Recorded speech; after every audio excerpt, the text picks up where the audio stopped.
에이즈 관련 기사가 보도되면 많은 사람들이 불안해합니다. HIV, 에이즈로 통칭되는 이 병은 과연 어떤 병이길래 사람들이 두려워할까요? 1981년 미국 5명의 남성 동성애자에게서 희귀한 병증이 공통적으로 나타났습니다. 흔히 붉은 반점으로 알려진 카포시 육종과 생명을 위독하게 만드는 폐렴이 그 공통적인 증상이었습니다. 사실 최초 발병자는 남성 동성애자가 아니었습니다. 그럼에도 정식 명명 이전에는 어마무시한 이름으로 불리기도 했습니다. 바로 그리드라는 이름이었는데요.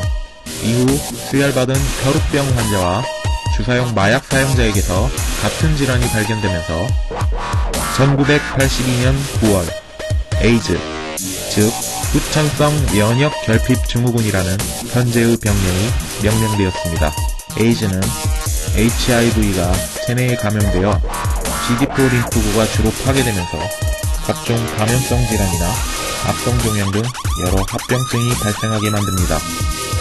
HIV 주요 감염 경로는 다음과 같습니다.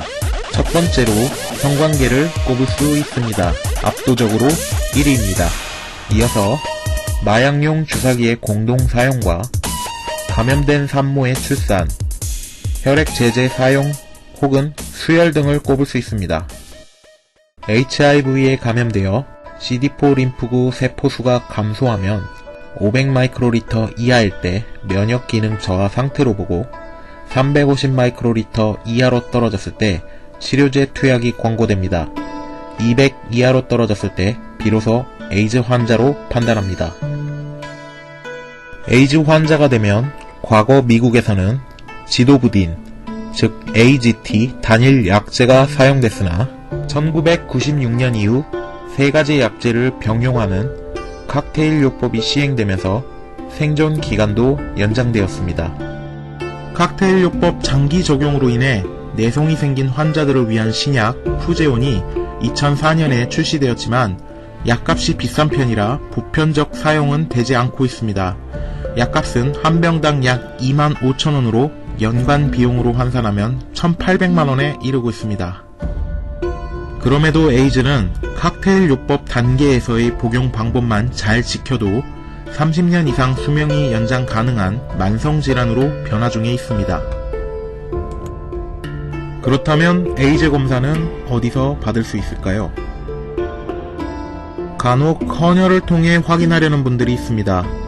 헌혈 역시 HIV 항체 스크린 과정이 있지만 헌혈의 주 목적이 HIV 검사가 아닌 만큼 삼가야겠습니다. 또한 헌혈은 익명성이 보장되지 않습니다. 전국 보건소에서 시행되는 에이즈 익명 검사는 혈액 내에 HIV 항체가 존재하는지 여부를 검사하는 방식입니다. 시간은 약 3일에서 7일 정도 소요되며 비용은 없습니다. 서울 관내 일부 보건소에서는 2016년부터 당일 20분 만에 확인이 가능한 오라킥 검사를 도입했습니다. 비용은 각 보건소별로 차등합니다. 오라킥 자가진단 테스트기 같은 경우 인터넷에서 구입이 가능합니다. 보건소 방문이 불편하신 분들이라면 자가진단 테스트기 구입도 방법일 것입니다.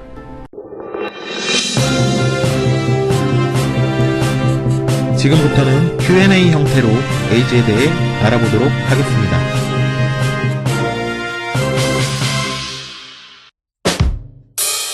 HIV에 감염된 사람을 에이즈 환자라고 부르나요? 그렇지 않습니다.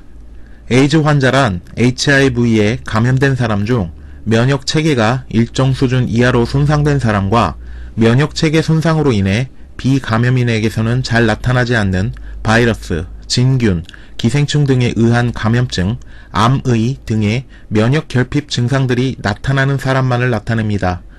HIV 감염인이라는 호칭이 바람직합니다. HIV 감염인과 한 번의 성관계만으로 감염이 되나요? 단 한 번의 성관계만으로 감염될 가능성이 높은 편은 아닙니다. 노출 유형별 감염 가능성을 살펴보면 감염인과 한 번의 성 접촉으로 HIV에 감염될 확률은 0.1에서 1%입니다. 감염된 혈액 수혈 시 감염될 확률은 95에서 100%입니다. 감염인과 주사 바늘을 공동 사용 시 감염될 확률은 0.5에서 1%입니다. 감염된 산모를 통해 자녀의 수직 감염이 일어날 확률은 25에서 30%입니다.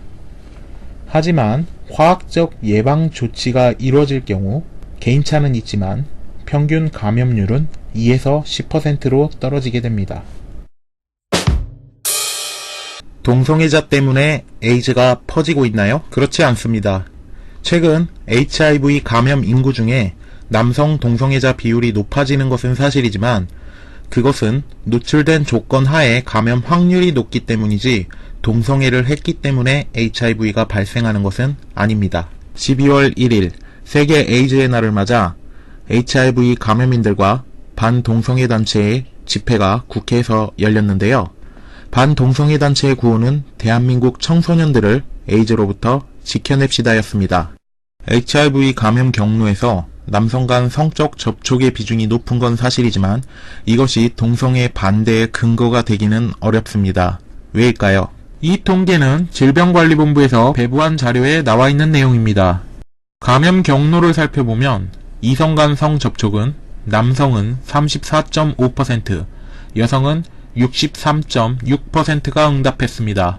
남성 중에서 동성 간 성접촉으로 응답한 사람의 비율은 28.3%로 상당한 비율인 것은 사실이지만 동성애 때문에 에이즈가 창궐한다는 주장과 달리 여성 중 동성 간 성접촉은 0%입니다. 에이즈 때문에 동성애를 반대한다라는 주장이 성립하려면 이성애 역시 반대해야 합니다. 왜냐하면 에이즈로부터 가장 안전한 사람들은 여성 동성애자이기 때문입니다. 우리는 에이즈로부터 가장 안전한 여성 동성애자가 돼야 한다는 말이 되는 겁니다. 말이 된다고 보십니까? 그렇다면 남성 동성애자들의 HIV 감염 비율이 높은 이유는 무엇일까요? 다음 표의 수치들은 HIV 감염인에게 예방수단 없이 노출됐을 때의 확률을 나타내고 있습니다. 남성 동성애자들이 확률적으로 노출되기 쉬움을 알 수 있습니다. 사랑을 지키기 위해 예방이 선행돼야 할 것입니다. 자신의 몸 상태를 알기 위해 HIV 항체 검사를 받아보고 연인과 공유합니다. 성관계 시에는 콘돔을 꼭 사용해야 합니다. 이는 HIV 외에도 각종 성병 예방에 도움이 됩니다. 검사 결과가 양성이면 붉은 반점 등 외관상 표시가 나나요? 그렇지 않습니다. HIV에 감염되면 약 10년 이상의 무증상기를 거친 후에 면역 결핍 상태에 이르러서야 기회질환 등 에이즈 관련 질병들이 발생하거나 에이즈 환자 상태로 이행되게 됩니다. 따라서 HIV 감염인은 단지 체내에 면역이 저하되어 있을 뿐 비감염인과 같은 건강한 상태일 수 있습니다. HIV 감염인은 격리 대상이고 직업도 가질 수 없으며 해외여행도 할 수 없나요? 그렇지 않습니다. 일상생활을 통해 HIV가 전파되지 않는다는 것을 확인하면서 격리 조항은 폐지되었고 직업이 제한되는 경우는 성매매 등과 같이 직업이나 직업상의 행위를 통해 HIV 전파가 가능한 경우 외에는 모두 가능합니다. 이민, 유학과 같은 장기 체류의 경우에는 제한하는 나라들이 있을 수 있지만 단기 여행에는 제한이 없습니다. 지금까지 HIV와 에이즈에 대해 알아봤습니다. 다른 병들도 마찬가지겠지만 상대에 대한 배려와 예방이 선행된다면 걱정할 병은 아니었습니다. 예방법을 준수해 HIV 걱정 없는 예쁜 사랑하시길 기원하겠습니다. 이미 HIV에 감염된 분들도 복용 방법을 준수하여 오래 건강을 유지해 완치가 가능한 치료제가 개발된다면 혜택을 받길 기원하겠습니다. 지금까지 마이너 J였습니다.